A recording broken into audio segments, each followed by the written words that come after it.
नमस्कार दोस्तों, मैं तारा भाई बिजली वाला। तो आप सबने बता दूं कि बिजली बोर्ड में बिल माफ़ी की स्कीम आ रही है।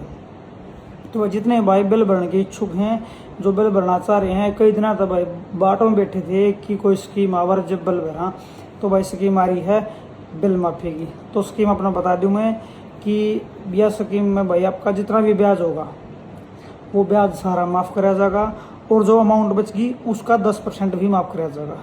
तो पूरी कुकर है उसने उदाहरण तो मैं बताऊँ आपने एक बार कि जिस प्रकार का आपका बिल मान लो 10,000 रुपये है, उसमें तो भाई आपका 7,000 मूल है, 3,000 ब्याज है। तो 3,000 आपका जो ब्याज है वो सारा माफ़ कर दिया जाएगा।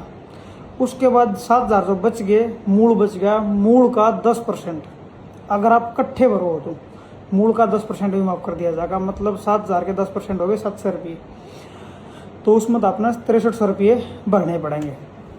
उसके बाद अगर आप भाई 7,000 बच रहे हैं, उसमें अपना इकट्ठे नहीं भरे जाते आप पे, तो उन खतर न्यू है कि भाई आप उसकी किस्त बनवा सको हो, 2 किस्त, 3 किस्त, 4 किस्त, जो भी आप नज़दीकी बिजली बोर्ड उसमें जाके मेरा पाड़ लियो, उसमें आपकी किस्ता भी भर सका।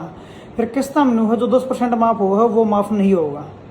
उसमें आपने जो अमाउंट ब्याज के बाद जो अमाउंट बचेगी वह पूरी अमाउंट भरनी पड़ेगी। और यह स्कीम भाई साहब पूरा हरियाणा में है, बिजली बोर्ड में है। और आप अपना जो नज़दीकी बिजली बोर्ड है उसमें जाके इस स्कीम में कन्फर्म कर सको हो, और इस जो स्कीम है इसका आनंद उठा सको हो। तो जल्दी जल्दी जाओ भाई। यह स्कीम सिर्फ और सिर्फ नवंबर तक ही है, नवंबर की 1 तारीख या फिर 31 अक्टूबर। उसकी कन्फर्मेशन आप जो नज़दीकी बिजली बोर्ड है उसमें जाके कर सको हो। और यह स्कीम डीएस और एनडीएस मतलब घरेलू कनेक्शन और जो दुकानदार कनेक्शन है उन खातर भी है। उसमें एक लिमिट है कि भाई 5 किलोवाट है या 7 या 10 है, वो मैं कंफर्म नहीं हूँ। आप वहाँ बिजली बोर्ड में जाके एक बार कंफर्म कर लो आप भाई कितने किलोवाट तक है। बाकी है एनडीएस और डीएस दोनों के लिए। और सच ही हाँ, एपी खातर भी है भाई, जो खेता बिल भी बकाया है जिसका, उन खातर भी यह स्कीम है। तो जल्दी जल्दी जाओ भाई, अपना ब्याज जो बिल है वो बिल भरवाओ और माफ़ी का आनंद उठाओ। धन्यवाद दोस्तों।